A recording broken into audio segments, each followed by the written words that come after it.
everyone, to another episode of the DCL Duo podcast, brought to you by My Path Unwinding Travel. As you can tell from my voice doing the show intro, it is Sam. I am solo hosting today. Brian is unable to join me for this recording, but that's okay because I'm not alone. As usual, I have a fantastic guest to introduce you all to.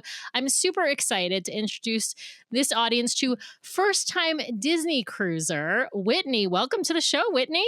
Thanks so much. So lovely to have you. We're both wearing ears today. I'm super excited about that. You showed up perfectly ready for a recording about Disney Cruise Line wearing some really cute Bobble Bar ears. And I decided I needed to match you and put on my own ears. So I grabbed some DCL ears. I love it. Yeah, I'm also wearing a DCL Duo inaugural podcast cruise shirt, by the way. And if you, for those of you who aren't signed up yet, there is still room on the second podcast cruise, which is on Adventures by Disney in summer of 2026. Just throwing it out there, still available. But anyway, I'm super excited to talk to you, Whitney. Before we chat about your first cruise on Disney Cruise Line, I know you have some Disney creds and you have some other cruise lines that you have been on. So why don't you tell us your Disney background and your cruising background before sailing on Disney? Yeah, it sounds good. So I first, I think, kind of came to the mouse when I was about 12. We took a family trip to Disney World at that time. And then I really didn't kind of venture back in any meaningful way until after I got married. And then since I got married, that was about 12 years ago, we've been either to Disney World or Disneyland multiple times. We've been to Disneyland Paris as well, and always really enjoyed those. I'm kind of a type A planner person, and Disney trips really make that perfect. Disney is great, especially World. Like you better be a type A planner if you want to go to Disney World and like figure it all out. Yeah, exactly. And then also during the pandemic, we were bored at home like everyone else. And so started a project that was right when Disney Plus had come out. And we said, we want to watch every movie ever released by Walt Disney Pictures in chronological order.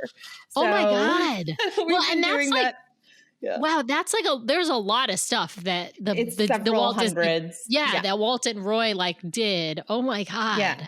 So we're up to, started at the very beginning. So Snow White, we're all the way up now to 2001. So we've just watched The Princess Diaries again, but in chronological order. So, oh my God. So hopefully we'll get even further through. The challenge is, they put movies out at quite the cadence these days. So hard to stay on top of it. Oh yeah. The last 20 years, probably the last 30 years, I feel like they've put out movies like fairly quickly. And you're talking like live action and animated. So like, that's a lot of, are you talking just feature films or what about like ones that were made for TV? We watch anything that was released in theaters. So if it started on TV, but then it came to theaters, then we'll still watch it. If it was only released direct to VHS or something like that, then we're not watching that. We also have a rule that we've recently had to set that we're only watching things that were released in the United States, because as Disney grows over the years and they get kind of into the 90s and 2000s, they start acquiring so many other studios that they're releasing things just for an audience in India or just for an audience in different places in Europe. And so we're not watching those, but yes, all of the live action, all of the Disney nature films. And sometimes when they do acquire studios based in the US, you end up with like watching a sequel to a movie that you didn't watch the original movie for. So it's a little interesting. Oh, that would be funny. Like if there was a new Simpsons movie or something that they released, right? That would fall under your rules, even if the original Simpsons movie was not put out by. Correct. Yeah. Wow. So that's kind of my Disney history. And then cruising, we've been on several cruises on several different lines. I think we've cruised the most with Norwegian. And our last cruise with them, I want to say it was like 2022, I guess. So kind of during that return to cruising, and sailed in Haven for them. And didn't love it. And so we can talk about that more later. Yeah. But for those who don't know, Haven is Norwegian's version of what we call in Disney parlance concierge. So it's the ship within the ship concept. Yeah. Yeah. And we also have sailed Royal, but on a much older Royal ship. We've sailed Celebrity in their kind of concierge level. And most recently, before this Disney cruise, we sailed Virgin on their Mega Rockstar category. So we like that kind of elevated category on cruises. So that is what we typically do. And this was our first time to try out Disney. We don't have kids. And I think we were a little bit nervous. Like, was it going to be too kid focused for us? But when they announced the Disney Treasure, I'm a huge Haunted Mansion fan. And so the Haunted Mansion Parlor just spoke to me. And I said, we've got to make it happen. Yeah, they had you at the Treasure and then probably the Destiny as well. That's awesome. All right, so it was the Treasure was sort of the clincher for you to get you on Disney Cruise Line. Had you considered Disney, like to sail with Disney before, or were you just like, oh, I'm happy with trying out other cruise lines first? The price point is generally better, even in the concierge class, right? On whether it's Haven, or I think it's called the Retreat on Celebrity, or Rockstar, Mega Rockstar on Virgin. Even in those elevated classes, you're still on the whole, obviously there are exceptions if you're talking about the newest ship on Royal is as expensive as Disney, but on the whole you can sail in a higher class of cabin with all the benefits and inclusions and all of that for still less than sometimes even main cabins in Disney. Yeah, I think that was kind of one of the learning experiences of booking this, was that I was in my head kind of grouping like, well, you've got Carnival, Royal, and Disney. And then as I started to look at it, it's like, oh no, Disney is actually more of a luxury line, and the experience is more inclusive, and the service is going to be at a higher level. So then I, starting to look and compare it to maybe the Celebrity retreats or like the Princess and kind of that like next level up. And so that took away a little bit of the sticker shock, but yeah, especially sailing concierge on their brand new ship, it was definitely not a minor vacation expense for us, but sure. Well, it's a 7-night cruise also, right? You're talking the most expensive ship. You're talking a 7-night itinerary, not a 3 or 4-night itinerary. So of course that cost is going to be greater because you're on for longer than a 3, 4, or even 5-night cruise. Yeah. And out of Port Canaveral, their cruises also tend to be more expensive with Disney because obviously there's the convenience of doing a, land and sea type vacation. Yeah. So easy choice for you to sail the Treasure because of Haunted Mansion, as you mentioned. As far as Eastern versus Western, did you pick in particular? I know you sailed Western. Did you pick that itinerary, or was it just a matter of these are the dates that work best for myself and my husband, and so we're going to sail on Eastern? So originally we were looking at trying to sail over the Christmas holidays on the Treasure, which that would have been like their third or fourth sailing. And we just couldn't quite make it. And those sailings in particular were a lot more expensive even than the ones that came later. And so we kind of priced things out and found out we could actually go to Paris, stay in Paris for a week, and visit Disneyland Paris for a few days for less than we could be on one of those early cruises. So decided to do the Disneyland Paris trip over the holidays. And then that pushed us to do, we sailed in early May on the Treasure. And in terms of the itineraries, both of them had some places that I hadn't visited before. But, I think we had heard from people that the main attraction was getting to go to Castaway Cay. And that surprised me because I've been to other private beach clubs or private island destinations from cruise lines, and it was always fine. But I was like, how is that going to be a main draw? And spoiler alert, but everyone was right. It was a really great experience. And so, I think it was more just the dates that kind of motivated that choice for us. It also, of course, you have one less sea day on the Western. And so I like getting off and seeing a new spot and kind of just having those port excursions. So that was a draw for me as well. Oh, interesting. I'm the opposite. I want more days at sea, less days at port. But you are right. Absolutely. Castaway is the destination that most people are looking for on their itinerary. Even, they might choose an itinerary just because it has Castaway, or even now just because it has Lookout. But they are definitely the ports that people tend to choose with Disney, as opposed to being concerned about, oh, I'm going to Dominican Republic or Jamaica or even St. Thomas. Yeah. Well, that totally makes sense. Now, you booked Concierge for your first Disney Cruise Line experience, which I can't say whether or not that's a mistake because the Concierge experience is really lovely. But it does like spoil you. I hate to say spoil Absolutely. you, but like It does. it's hard to like once you sail Concierge, it is hard. I mean, now we've obviously done both, and we've mostly sailed non-concierge. Well, for the last couple of years, we've only sailed in sort of regular again. We are sailing in Concierge this summer.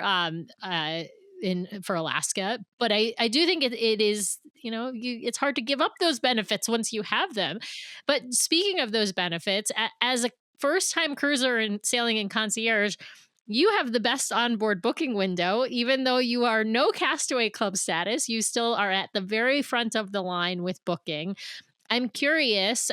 One, did you know about this ahead of time? And two, how did like onboard book? When I say onboard booking, I'm talking about excursions and drink tastings and adult dining. And for concierge sailors, this is one of the huge benefits. You get to book everything by sending an email to Shoreside Concierge and just telling them what you want. They put it all in, and that's at midnight at 130 days. And then at 100 and what is it, 123 days, I believe, when it opens to Pearl cruisers, you open the app and everything's in your app. And if you want to change stuff, you can. At that point, you have full control to, book other things, cancel things in the app. But you don't have to do anything because it's already been done for you. Just go on to make sure that everything you wanted was booked. So, yeah, one, did you know about that ahead of time? And two, how did it go? Yeah, so that actually was another primary reason I think that we ended up booking Concierge because I really wanted to try the Haunted Mansion Lounge. And I knew when the Wish had initially debuted, they had the Hyperspace Lounge they were doing by timed entry. And so I thought, if there's a chance that they're going to do timed entry on Haunted Mansion, then I really want to make sure that I'm able to get in there multiple times so that I can get the full experience. And so that really drove that decision to, I don't have any status. I'm not going to be able to get those reservations any other way. So I'll go ahead and make that decision to sail Concierge to ensure if that happens. Now, of course, that didn't end up being an issue with the Haunted Mansion Lounge. Fun fact, I actually think they should be doing it that way because it's crazy crowded in Haunted Mansion Lounge. But especially I would say the first couple of days. It tends to die down later in the cruise or on port days when they open, although they tend to open later on port days. But like, you're right, especially those first couple of days, it's a little crowded. Yeah, and if and you it want can to be take hard to see all of the yes, if you want features to when take in people all are of constantly coming in and out and standing yes. and all of that. So Yes, it's one of those things where I feel like you pop your head in at the beginning of the cruise, but if you really want to see everything that's in that space, you got to go later in the cruise to like really take in everything and to be able to kind of absolutely. enjoy the space and sit through the entire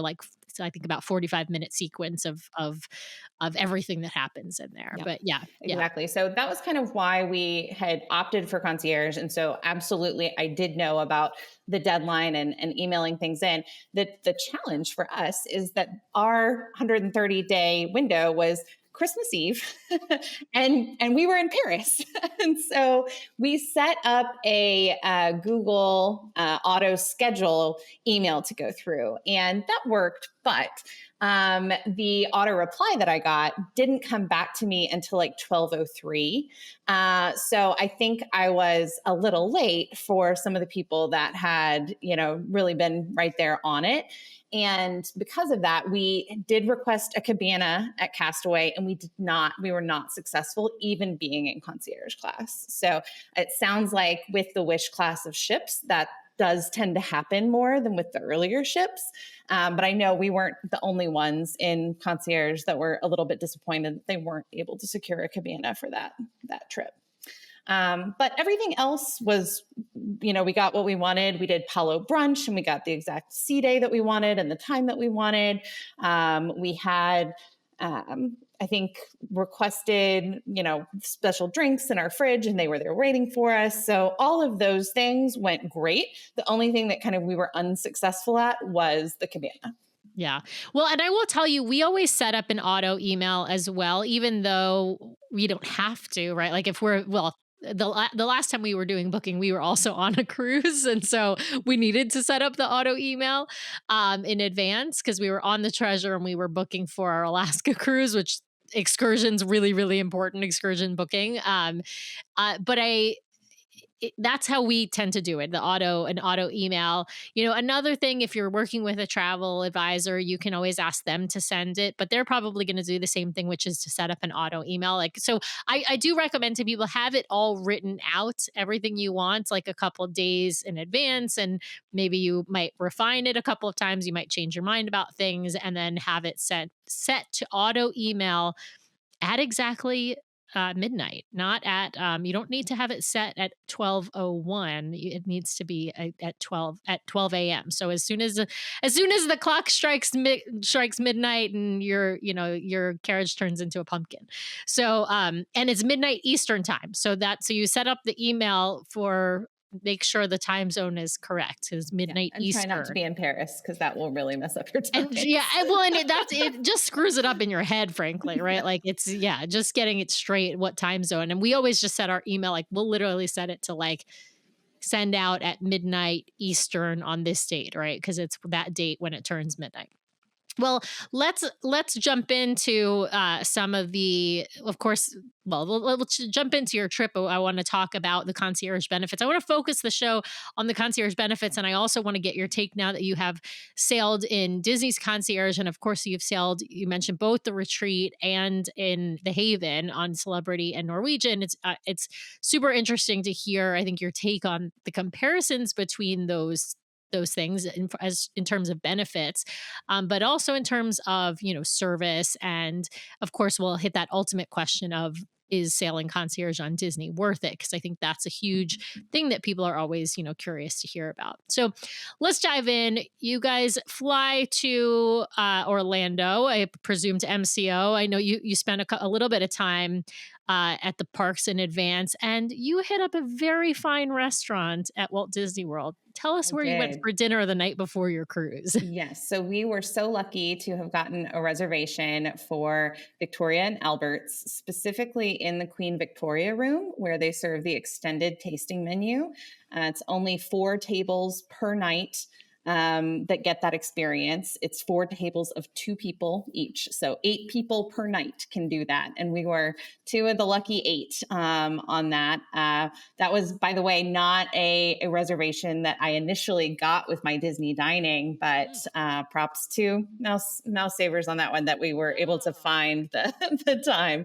But it was such an exquisite meal. I mean, just the service, the wine pairings, the courses. It was, obviously, again, a more expensive treat, but something that if you do have a special occasion, it's hard to think of something that would beat that experience in Orlando. Yeah, absolutely.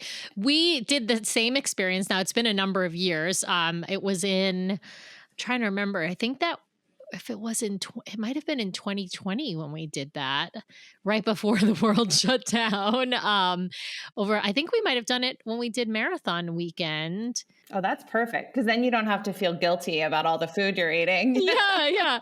Well, and we jumped on a cruise. I'm trying to remember if it was then or if it was 2019. It was a trip with my mom and I just can't remember if it was marathon weekend or if it was a different trip. But anyway, yeah, we loved it. We had a great experience. But I got to tell you, Whitney, I think if you like Victoria and Albert's, I got to tell you, I think that Enchante or Remy on Disney Cruise Line is a better value. I think it's as good of an experience, if not better, dare I say, and better value because the cost, of course, is a decent charge, but it's not quite the cost of eating on land at the same because obviously they sort of figure in that you're giving up your dining in main dining. So it is a reduced price as compared to the same caliber meal on land. So I definitely have to tell you, you got to do it. I know you did Palo Brunch on this cruise. I'm excited to hear about what you thought. But I think if you sail on Disney again, I would strongly encourage you. Of course, if you're on the Magic or the Wonder, they don't have those restaurants, but I would strongly encourage you if you're somebody who likes that level of fine dining, you Yeah, would that really that is enjoy. in fact the plan. So I won't Yeah. spoil. We can talk about it at the end. Oh, My yay. upcoming Disney plans, Yes, but I love yes, it. I'm very much hoping to get to experience that. We didn't book it for this cruise just because it was our first Disney experience, and I was really excited about the included rotational dining restaurants, especially Coco, wanting to see the shows, wanting to see the Marvel shows. And so, I think just with that, it's the treasure, and I'm assuming all the Wish class ships are just so jam packed with features and activities and lounges and all of that I think you can't even really get it all in one cruise to try and experience everything. And so kind of made that decision early on that hey, if we go and we love the food, then that's just a reason to go again to get to experience that other restaurant. I honestly think that's a great outlook to have and a great way to go into it. Like I do tend to discourage people from doing adult dining their first time on Disney Cruise Line only because it takes a long chunk of time and you are like going to have FOMO about all the other stuff that's going on the cruise. And it doesn't matter how many times you go on Disney Cruise Line, there are always going to be things that you just can't fit into the schedule. There's so much going on. And so if you're somebody like me who wants to like do a million different things, you're never going to be able to do every single one of those things. So I think if you have to cut something out of your like particularly first cruise, like that's a good decision point. So let's talk about the boarding experience. You get to well, actually, how did you guys get to Port Canaveral? We took a private transfer, and that was fantastic. I know a lot of people really enjoy the Disney shuttles, and we did see several of those along the way on the highway. But I think, if you are looking for kind of a special treat for yourself, like doing a private shuttle was great. We got to hear the person that was our driver actually is a former cast member as Oh, well. And so cool. he was able to share lots of his Disney experience, and it just made us even more excited to get on the cruise. So that was Oh, great. awesome. I love that. All right. So you get to Port Canaveral. How does the check in process go? And did you spend any time in the sort of, I don't want to call it concierge lounge, but the lounge that's for concierge in the port because it's not the concierge lounge, but it is the port concierge lounge. Yeah.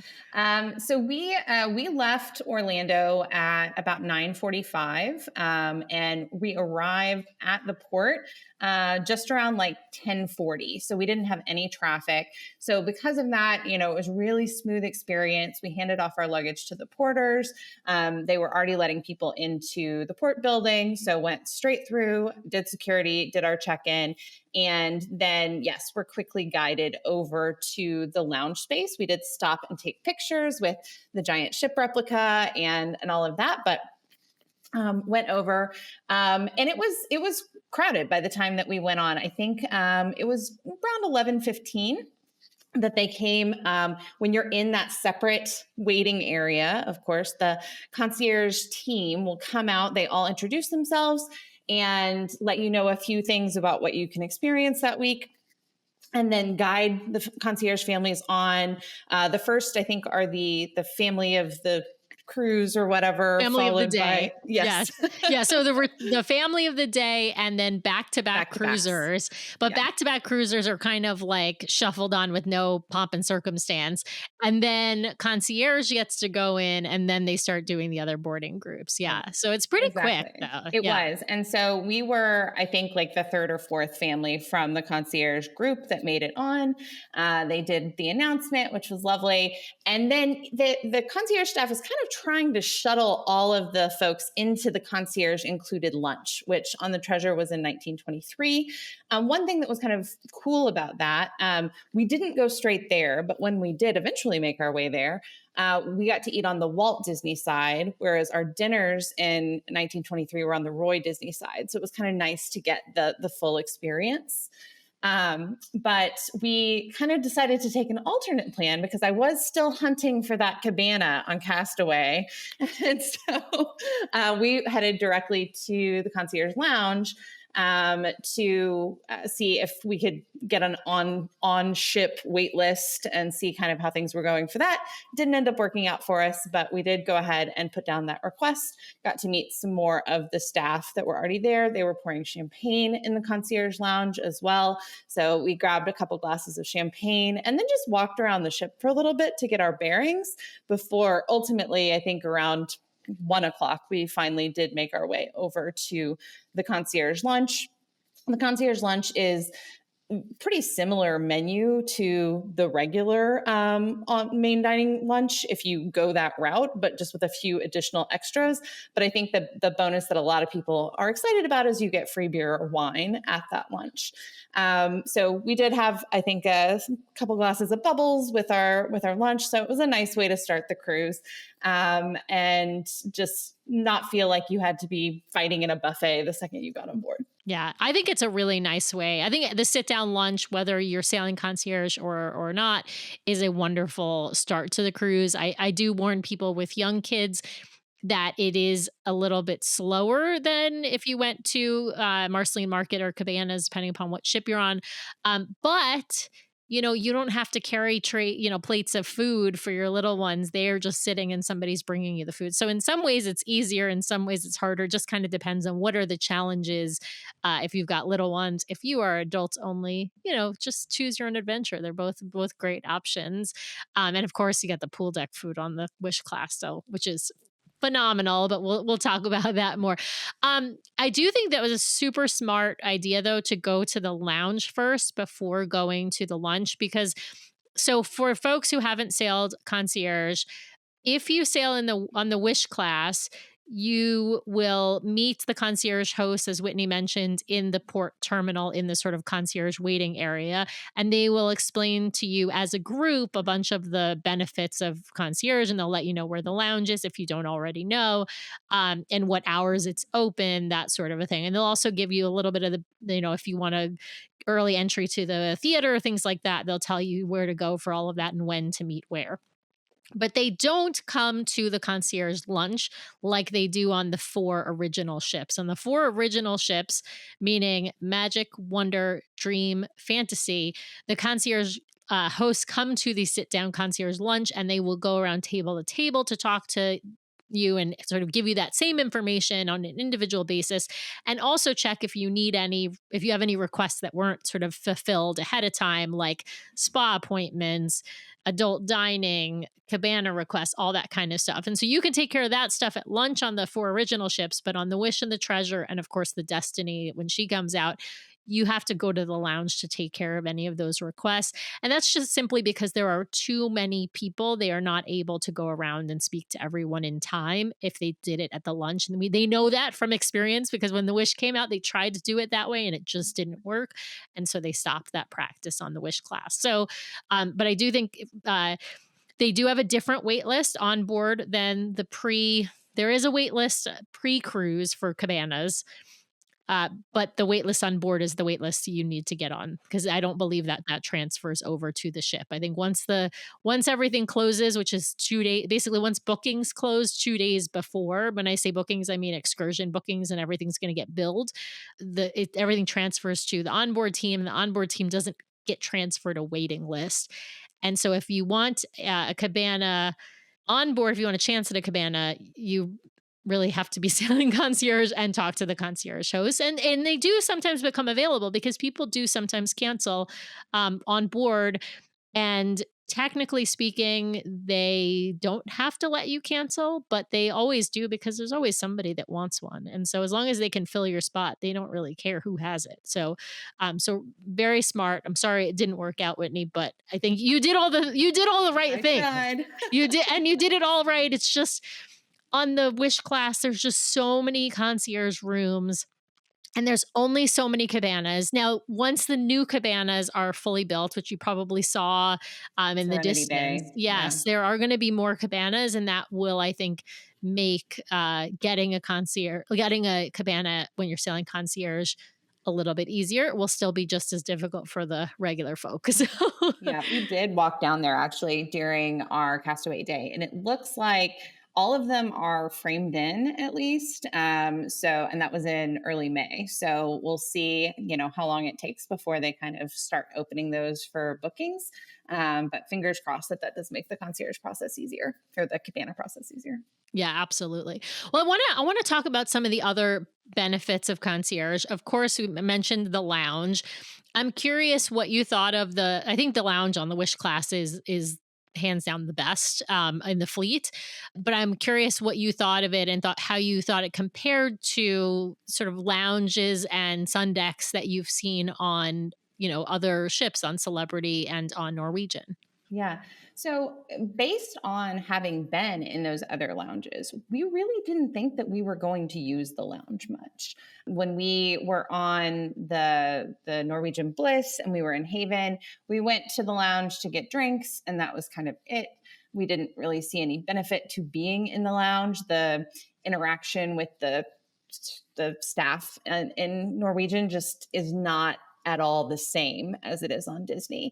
Whereas on Disney, by the first evening, several of the concierge hosts already were calling myself and my husband by our first names. They asked, what our drinks were. If our drinks got even just a little bit low during the concierge happy hour from 5 to 10 p.m. every night, they're refilling automatically.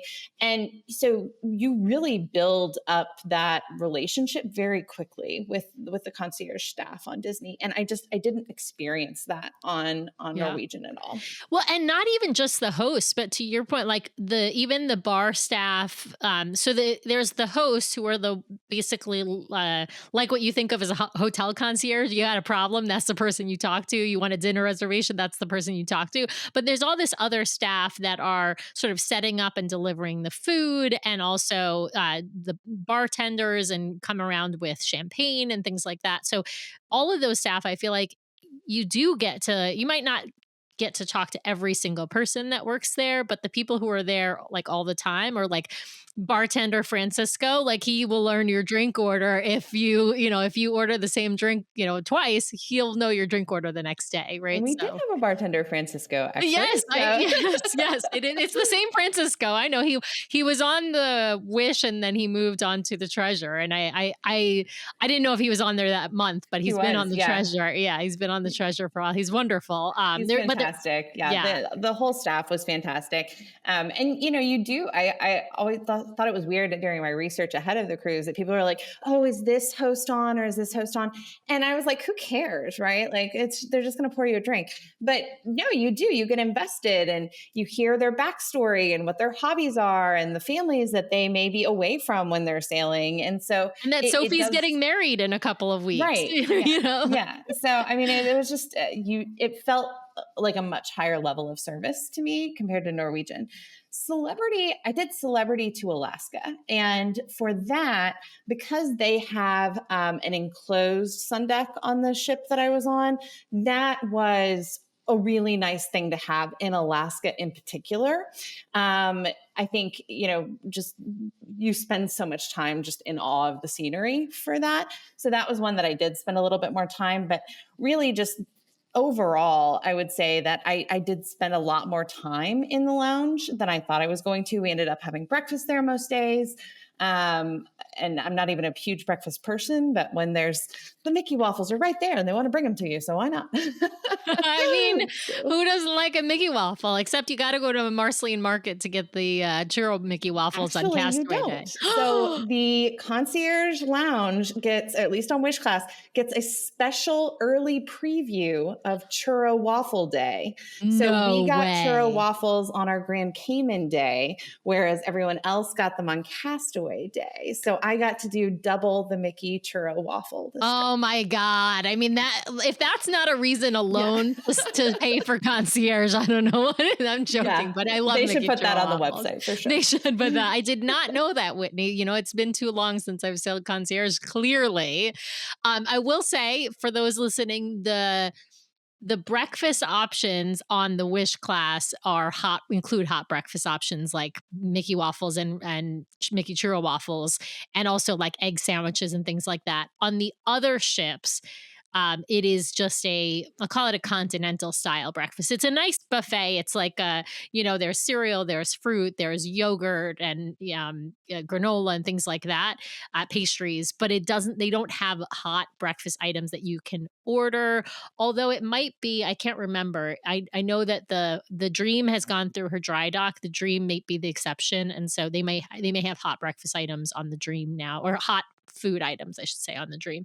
Tell us about the food in concierge, because I do think this is one area where Disney really shines, in that basically there's food available all the time. Yeah. Yeah. Tell us what was available, for those who don't know, and what you thought of the quality of the food. Yeah. So in the mornings, it starts with breakfast. So they do have a case towards the back with cold items. So sliced fruit, granola and yogurt bars, acai bowls, that sort of thing. They have a variety of different kinds of pastries. And then there is the hot menu item as well. There's about 4 things on it that are consistent throughout the entire cruise, and then a couple things that kind of rotate each day. So if you do want variety, you don't have to eat the same thing every day. We fell in love with this breakfast sandwich that they had. And so we did end up ordering that almost every day. Again, I'm not normally a breakfast person, but it was there. And so we did. That breakfast sandwich is so good. I know exactly what I'm talking about. Yeah. So good. And they also have in that particular lounge 3 different of the automatic coffee machines. And we are huge coffee drinkers. And so that was so nice too, to be able to go and get a cappuccino in the morning, not have to go all the way to the Cove Cafe, which is on the full other side of the ship from at least where our stateroom was. And kind of like, it's hard to get to the Cove Cafe on the Wish class ships. Like, it's tucked in there. Yes. So, it's really far away. I actually highly recommend going to one of the other, like Hey Cafe or Jade Cricket, because those are, I mean, they can get kind of crowded in the morning because of coffee orders, but I would say those are just easier to get to than Cove Cafe is so far away. Yeah. So we definitely got a couple cappuccinos every morning. And then around, I want to say it's like 10:30-ish, they do switch over to kind of their lunch offerings. And the cold case becomes just snack type items. They have a cheese plate, they have tea sandwiches, they have lots of different kinds of desserts if you want cookies or cake pops or anything like that. Then they have a small lunch menu, and then same for dinner. They have a dinner menu as well. We did not eat lunch or dinner in the concierge lounge, but we did certainly take advantage of the snacks because they have the happy hour from 5 to 10. I like to get a glass of wine and pair that with a cheese plate was my go-to just about every night. And that was just great to grab a little snack. We had the later dinner seating. We had done that intentionally since we don't have kids. We had heard it was, slightly fewer children usually in the later seating. So we did that, but that, meant that around 5, you might get a little peckish. So it was great to have that option to just pop in and get a couple light snacks. Yeah, I think that's a super smart idea. And I think the food in general in concierge is really good. With the standout for me being that breakfast sandwich and then the tea sandwiches. I cannot say enough about that. The breakfast sandwich was incredible. I'm still like wishing someone would make it for me at home. But I also think that people don't realize that when you're concierge as well, you get in the rotational dining that you are usually given kind of a premier seating area. So that, and I assume perhaps more senior wait staff as well in a lot of cases. And so we had wonderful servers at dinner as well. And we were so close to the stages. At Coco, we were one table back from the stage, which was great because we could really see all the action without feeling the performers were tripping over us or anything. At Marvel, we were again, like one table back from the screen so we could see the full thing, feel like we were right in the action. But so that was really nice too. And overall, I was really impressed. I mean, we're clearly foodies. We're, heading to Victoria and Albert's just for fun. So that means that we have a high bar for food. And I think it is definitely at the top of any of the cruise lines that I've sailed. The only one that can even kind of equal that level of food across the board was Virgin.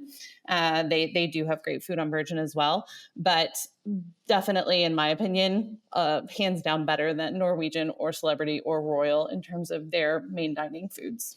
Yeah. I thought on Virgin that there were some things that were better and fancier than like Disney, but I also felt like it was a little bit inconsistent, whereas I feel like Disney is a little bit more consistent. Like there were some really big hits, but also some really big misses on Virgin. Just my personal opinion. So I felt like consistency wise, Disney eked out over Virgin, but there, like I said, there were some things on Virgin that were quite, stand out. I would put above, Disney main dining. So, but yeah, I agree with you. I think uh, consistently, like Disney scores well in the food category. And I don't just mean Mickey's mac and cheese that Nathan is obsessed with. So, Chicken yeah. tenders. Those chicken Get the chicken tenders, tenders. right? Yeah. Life changing, exactly. But I think that's a good point. I do think that if you're sailing concierge, you do tend to get a more premier, that's a good way to describe it, more premier seating. You're not going to be in the back of Arendelle on the Wish or Coco on the Treasure. And there's not really a bad table in Marvel because most of them are close to some screen. But I think your seating in Coco or Arendelle is certainly going to be better, closer to the stage typically. Yeah. And in 1923, even we were right in a porthole window as well. So nice there as well. And that wasn't something that we requested. That just happened just because we're concierge. Did you guys get seated with anybody else or were you seated just the two of you? Just the two of us. And it seems like that they typically opt to do that for concierge unless you make a request otherwise. Yeah, that's what I've heard, but it's always hard for me to tell because a lot of the time we've sailed with other people. And so we're often requesting to be seated with other people. And so it's been a while since we've sailed where we haven't put in a request like to sit or not sit with other people. And so I haven't always been sure if that's the case, but that's what I've anecdotally tended to hear. I want to talk about the theater because at the beginning, when I say theater, I mean the main stage, the Walt Disney Theater, not the movie theaters. No priority seating for the movie theaters. That's for everybody. When the maiden voyage happened for the Treasure, I don't believe they were giving concierge that premier access to the theaters because let's face it, people were lining up an hour before the show to see, particularly to see Moana, but even for Beauty and the Beast, less so for Seas the Adventure. I got to ask, one, did you go to the shows? And two, did the concierge hosts get you guys premiere, or when I say premiere, early access to the theater? Yeah, so we did go see all three shows and we did take advantage. They generally about 40 minutes before the posted time for the show, they had us line up on one of the lower decks, just along the kind of hallway. And then one of the concierge hosts would come and get us, lead us through a backstage area. In that backstage area, they gave us, if we wanted them, popcorn and bottles of water to take into the theater with us. And then we got our choice of seats. They also let the ADA folks in at that same time so that they could get appropriate seating. And then after everyone in that group had kind of chosen where they were going to land, then they opened the doors to everyone else. And I have to say it was really, really nice especially on Moana, because people were, even in May, still lining up an hour ahead of time. And I know that was especially for families with young kids that weren't thrilled with that experience because it's just hard to keep a toddler entertained for that long. And so I think that was one of the perks that I really, really appreciated. Yeah. And I think that will continue to be the case for maybe at least another, well, I mean, she's still on her first year, right, of sailing. And so there's a lot of most people who are sailing the Treasure are sailing for the very first time on that ship. And so they have yet to see Moana. They may have seen Seas the Adventure if they've sailed on the Wish. They may have seen Beauty and the Beast if they've sailed on the Dream. But if they haven't sailed on both of those, they might be lining up for those shows as well. But I think for a while, it's going to be that Moana will have a line. And then the same thing is going to happen on the Destiny for Hercules. And so that is a huge benefit. As I mentioned, it's not generally, they will generally, when the ship is first opening, they won't necessarily introduce that benefit right away with Concierge because it's just so much demand and they don't want to make people really angry. But I understand it. I mean, from this, Disney is a pay to play corporation, and that is just normal these days. I feel like in, theme parks, cruising, whatever, right? If you are paying a premium, you have to get some benefit out of it. And one of those benefits that they introduced several years ago now is that early access to the theaters. So makes sense. I appreciate that actually about Disney is that it feels like, if you're willing to put money up to make problems go away, the problems absolutely will go away on Disney. And they're very upfront about that. I think a lot of cruise lines can feel a little bit bait and switch about some things that you think you're getting one thing, you get on board and it's not quite exactly as promised. Disney is very transparent about you pay this, this is what you're going to get. You don't pay this, this is what you're going to get. And so I think it's as far as those go. I know some people say, "Oh, Disney, it's everything has price tag associated with it." I do feel they do a good job making sure that you're getting value out of those additional price tags if you choose to pay them. Yeah. Well, and they've done the same thing at the parks, whether it's that Premier Pass Lightning Lane thing that they've got or a VIP tour, right? Like there are ways that they will upsell, but you get some significant benefit out of it. So it's just a matter of like, what's important to you, right? Do you want to wait outside the theater for an hour, or do you want to, sort of show up 40 minutes before and get your absolute choice of seating? So, there are definitely decision points, I think, for different people on that. I'll also say too, they were offering, at least on our sailing, for Beauty and the Beast and Moana, they did 3 showings a day I for love each of the that. shows. I love when they And do the that did matinee. help. And Yeah. especially it seemed like that matinee show was the least crowded. So if that is something that maybe you're not sailing Concierge and you don't really want to wait as long as you might have to on the later shows, try that earlier show if you can. Yeah.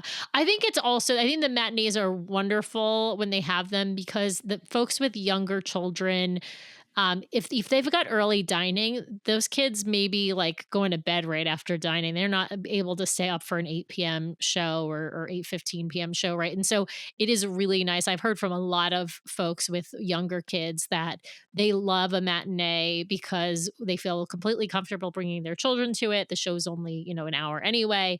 And then their kid can go to bed shortly after dinner and they don't have to keep them up till 10 o'clock at night or way past their bedtime at least. So I think it's a great benefit and it makes everybody happy because then the later shows are not quite as packed and you're more likely that everybody who wants to get a seat is able to get a seat.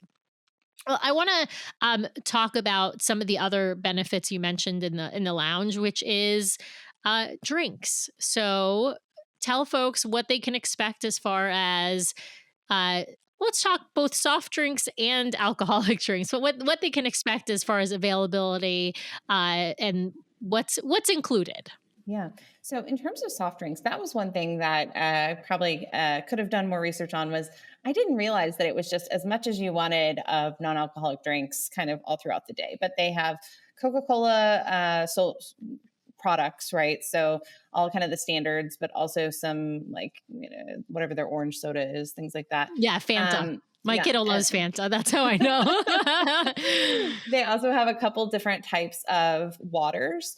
I think there was Smart Water and a Dasani. The Dasani was in an aluminum can, which is kind of interesting for water. Yeah. But we had ordered the water package Oh, I was too. gonna say, if you buy the water package, it is like usually the can. It's either the aluminum bottle or the Mhm. aluminum can. It just kind of depends what's in stock. Yeah. Yeah.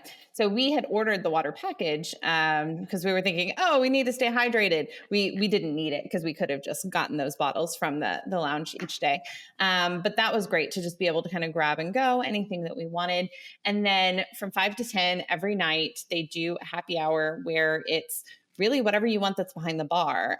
So I tend to be more of a wine drinker. And so they were for champagne. I think they were pouring Moet, which is a nice, perfectly nice bottle there. For red wine, I believe they had The Prisoner was, so a pretty, it's like a 30-ish dollar bottle of wine that they were pouring for red. I don't remember what whites they had. But it's also open bar. So, I mean, if you wanted a mixed drink, that it seemed like old fashions were the cocktail of the trip. Everybody was ordering old fashions. I feel like the old fashions are like the cocktail of like the last like decade now or Yeah. something. They're so popular in Hooks Barbary as well, obviously. And so, but yeah, Brian absolutely loves an old fashioned from Hooks Barbary, from the Concierge Lounge, wherever. Yeah. Yeah.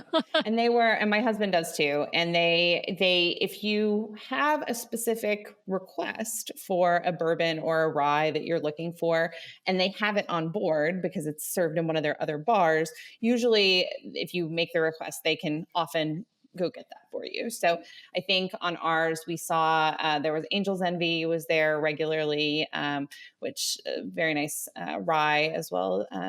So everyone seemed very satisfied with the offerings. I saw a lot of martinis getting made. Espresso martinis were very popular as well. So a lot of those throughout the night. But we would typically go grab a drink right before the show, take the drink with us into the show, and then come back for another drink after the show to take with us into dinner. And so that was lovely because then you don't feel like you need to order a drink at dinner. So it makes things a little bit smoother, that it just makes your experience, you don't have to put thought into it because it's all just provided for you. Yeah, it definitely gets you into that routine. We tend to do that same routine. The only thing I would say is the drawback of concierge, and this is not a negative on concierge. It's just you spend so much time in the lounge because of those benefits and because it's such a nice, lovely, quiet space with all these yummy little bites of charcuterie or tea sandwiches, that I find I tend to do less like exploring outside of concierge, meaning I'll spend less time in Scat Cat and less time in the Skipper Society, right? And less time maybe even Haunted Lounge. Or although I have to say I don't like the drinks in the Haunted Mansion Yeah, Lounge. neither did we. Oh, yeah, there you go. There you go. But I They were love the very sweet. space. Yes, I Yeah. love the space, but we didn't like really any of the drinks, including the sodas. We tried some of the sodas and they're too sweet. Yeah. Yeah, it's like, I agree with you. It's really easy to do that. I would say that we made an effort to hit every lounge that we could. I think the one we never made it to the Rose. So that was one. And Scat Cat, I'm not sure why every time we were in Scat Cat, they were playing classical music, which no hit on classical music, but I was like ready for Elton John or something like that. And so it was just a different vibe than I think we were expecting. But you're right that we had to kind of intentionally make that happen because the default was so lovely. yes. Well, and the drinks are included in the lounge. The drinks are not included if you go to Scat Cat, right? Exactly. So like if you're like, oh, I already paid for concierge, I already paid for my drinks, but then you're just, I think, less likely to, even if you go to those spaces, you're less likely to sort of linger and spend a lot of time in those spaces. And there's one other drink I want to mention in concierge that I don't think a lot of people know about, but on the Wish Class ships, if you go up to the sun deck, they have the kind of smoothie machines. That is the only place that you can get Dole Whip on the ship. And so if you are a Dole Whip fan, keep that in mind. And it's entirely possible to go to the concierge bar ask for some rum and then make your Dole Whip into an adult Dole Whip if that's something that you're interested in. So that was fantastic too. Those are kind of tucked away. I don't think a lot of people realize they're even there, but they're up on the sun deck level with the hot tubs. Yeah. Now on the older ships, there is a bar on the pool deck, on the regular pool deck. There's one of the bars that does sell Dole Whip, and you can get an alcoholic Dole Whip or non-alcoholic, but the smoothie style, not ice cream. Like at parks, obviously you can get either.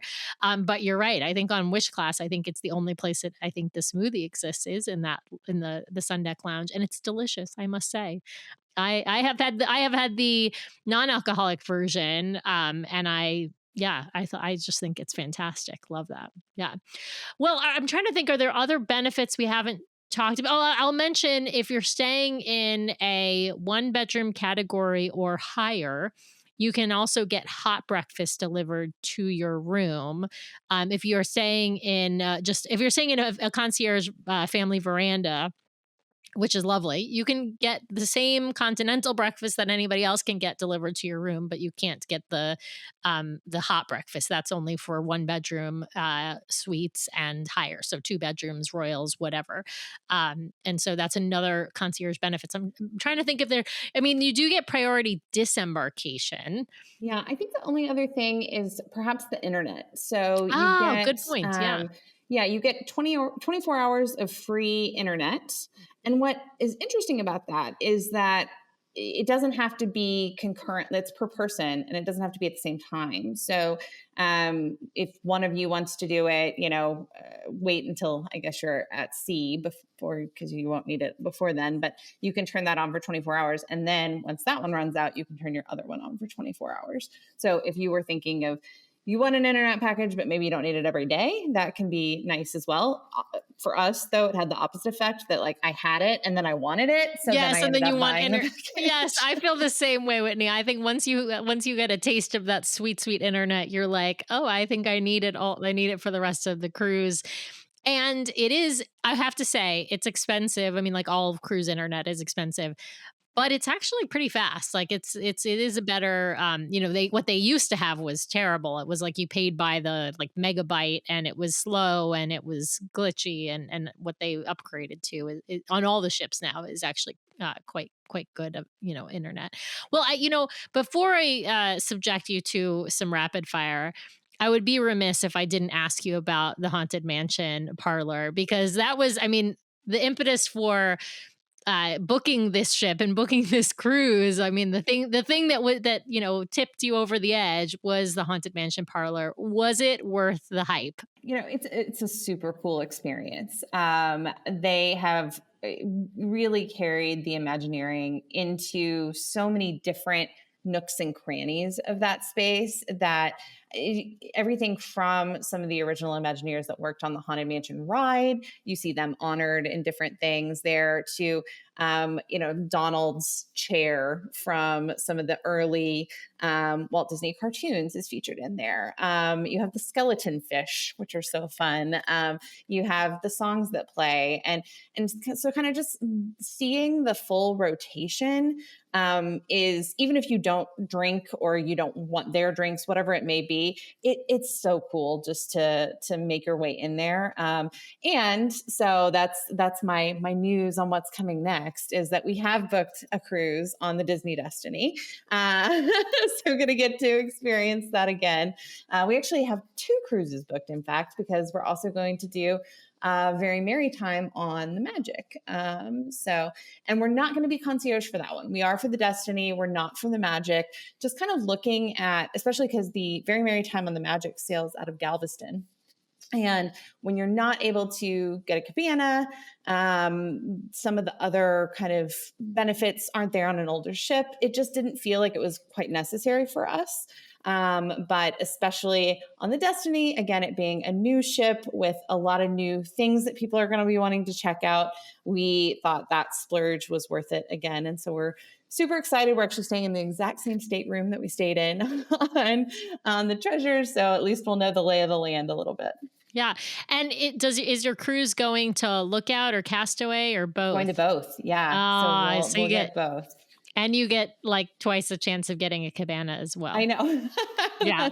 I figure I need every chance I get. So hopefully Yes. this will Yes. be the one that we actually get the cabana experience. Love it. Well, I think you've made the right choices. I'll be perfectly honest. I'm not sure that the concierge experience is as worth it on the Magic. I would differ if it was the Wonder because the Wonder has a better lounge and a sun deck, whereas the Magic doesn't have really any sun deck. It's kind of a well, there's kind of this weird space that is partially enclosed. It's not really a sun deck, but I just think, yeah, I think in general, I'm not sure the Magic experience is worth it, especially if you're not going to be going to one of Disney's private islands and there's sort of cabanas out of the question. Yeah, I think on You the know, Magic, it was going to be just whether or not like we wanted to guarantee our Palo dinners, and that didn't feel it was for our sailing about an extra $1,000 a night. That didn't seem like a necessary expense. and honestly, you'll be able to get a Apollo dinner if you're trying. Apollo dinner is easier to get than Apollo brunch, I think, especially if you're flexible on which day.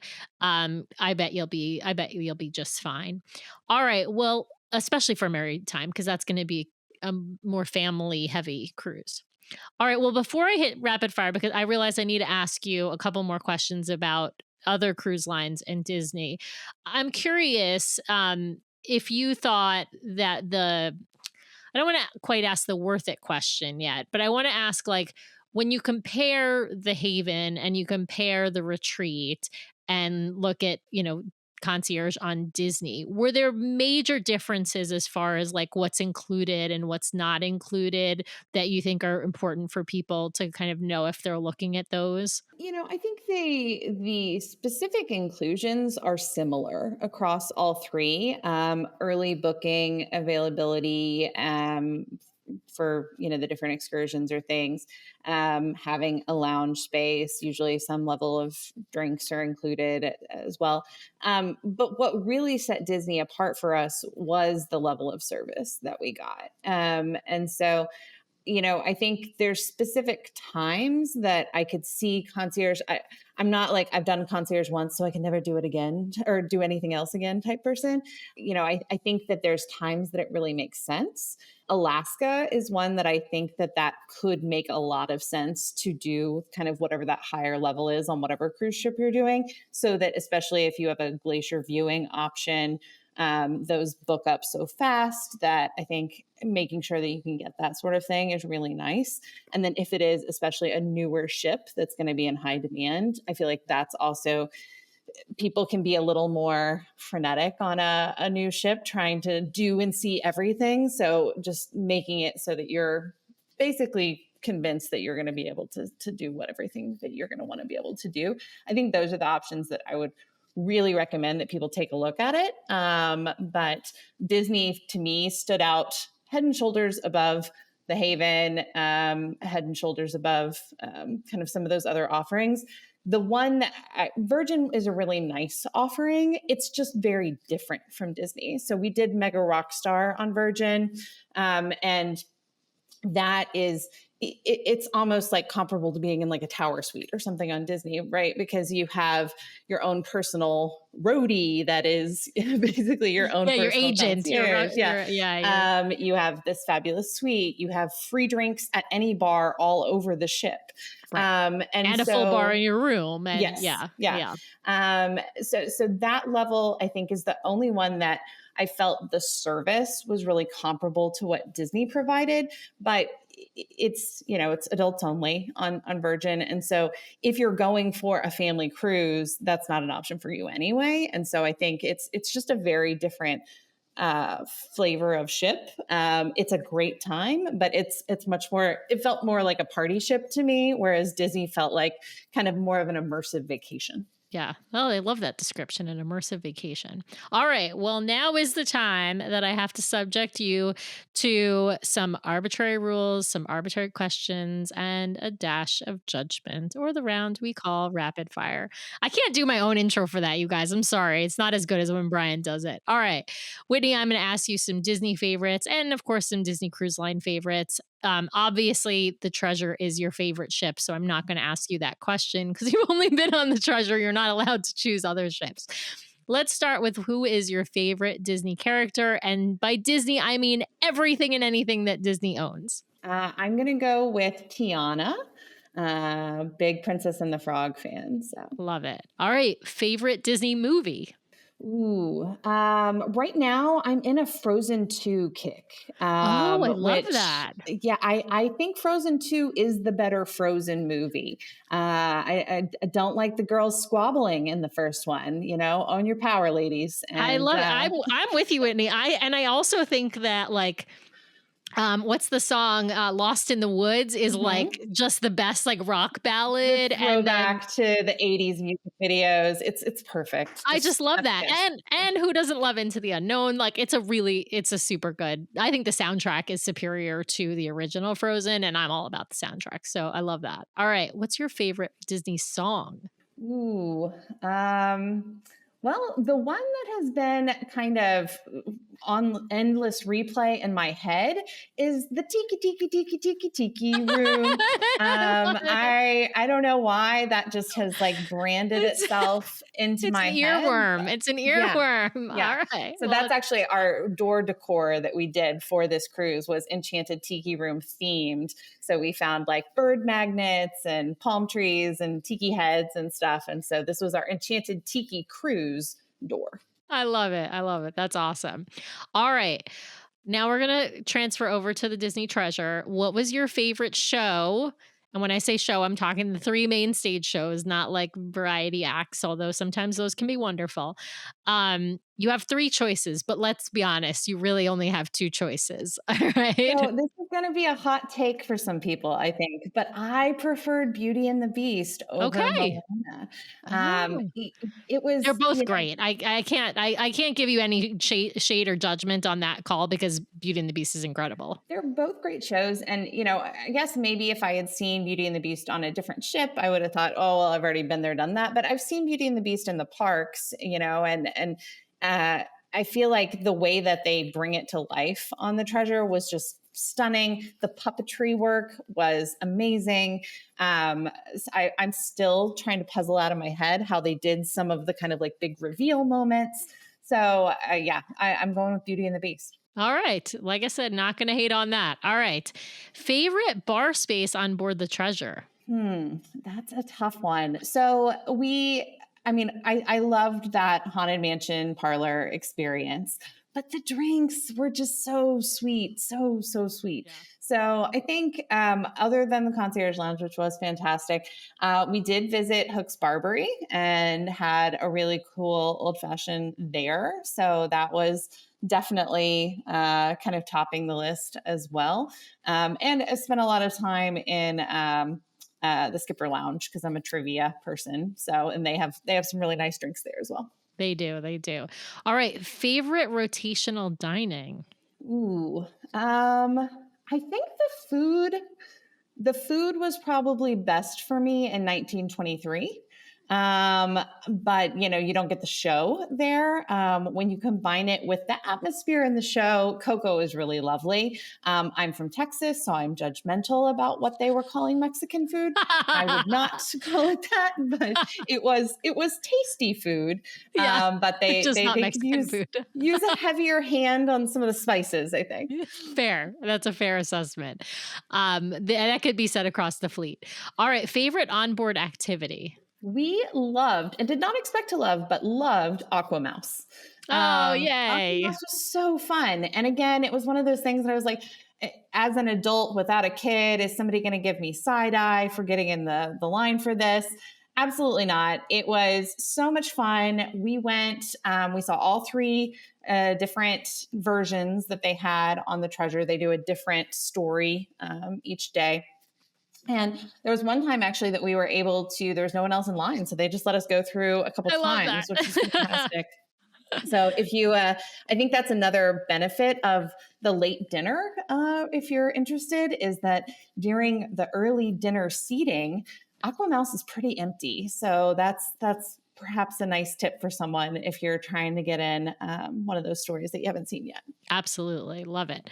All right. I got to ask a couple of food questions, a favorite sweet item and a favorite savory item. And you can choose from main dining, but you can also choose from Palo Brunch, which we didn't have even time to talk about. But let's start with the sweets because I love the savories. And so I saved the best for last. What was a favorite sweet item on the cruise? So this is probably not that special, but one thing that you can get in the concierge lounge are gummy bears, and I never mind gummy bears for myself, and so it just felt like a really nice treat to be able to just be a kid again and have as many handfuls of gummy bears as I wanted at any point.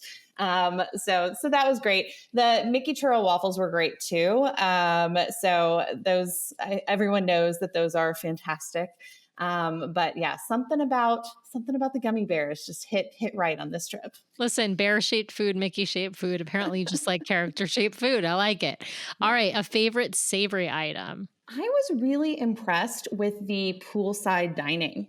They had just so many good options. Again, I'm from Texas. I was prepared to think the barbecue was trash, but it wasn't. It was pretty good, actually. It was pretty good, yeah. The pulled pork, I think, and at one point we also took the pulled pork over to the tacos and kind of made tacos out of the pulled pork barbecue. That is so smart. Yeah. Yeah. So, so I was really impressed with that. And I thought that was a great way to kind of please a lot of different palates all at the same time. I'm glad you went for the pulled pork because I think you probably would have been disappointed by the brisket. I'm just going to put it out there. I mean, I think people like the brisket, but I don't know that most Texans would say it's brisket. Yeah, come to Texas, y'all. We know how to do the brisket.